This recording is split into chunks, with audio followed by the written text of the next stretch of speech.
Hi, I'm Andrew from Yum Paleo, and today we're making a tomato smoothie, which is basically a non-alcoholic version of a Bloody Mary. So it's going to be quite yum, and so let's get into it. So I'm going to start just by throwing in a few ice cubes into the smoothie maker.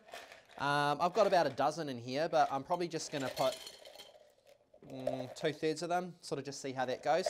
I like my smoothies to be fairly cold because they're more pleasant.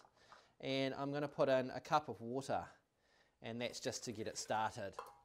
I've got 4 large tomatoes, so I'm just going to chuck those in as well. I've just chopped them into quarters because it's a little bit easier for the smoothie maker to get at it when they're chopped rather than if you just drop them in whole. So I'm just going to start on that first before I add a few other bits and pieces.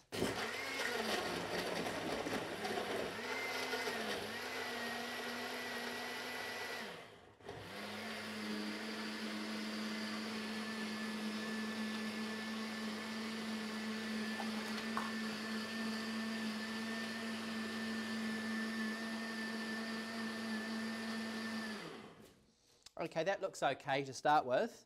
So that's just popped it quite nicely. And now I'm going to add the fun bits. So I'm going to add a pinch of cayenne pepper just to give it a little bit of a kick. So I'm going to give it a fairly generous pinch.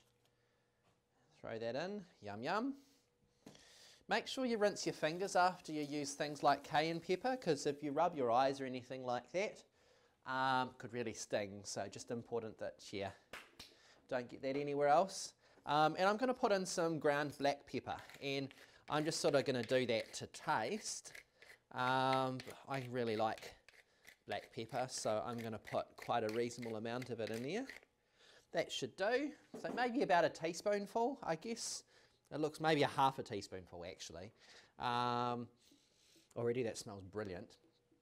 I'm going to throw in a handful of basil leaves. Basil works really nice with tomatoes. So 2, 4, 6. I'm going to throw in about 8 leaves, and I'm just going to tear them a little bit as I put them in, for no reason other than I like to tear it. So.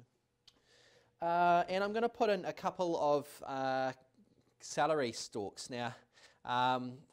It's actually one really, but I've just chopped it in half, and I'm going to chop it into slightly smaller pieces, just to help the blender get at it, because celery is quite fibrous.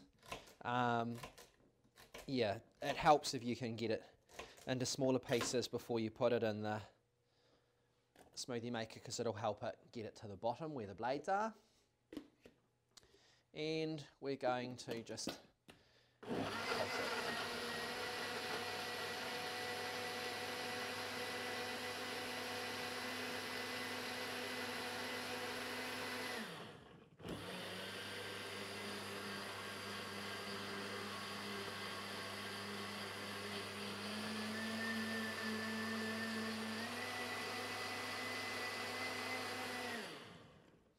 Okay, I think that's probably done now. I like to give it a really good go because I just like a really smooth texture. So just going to get that out of the way and pour it in. You can really smell the celery and the basil in this. It's quite yummy.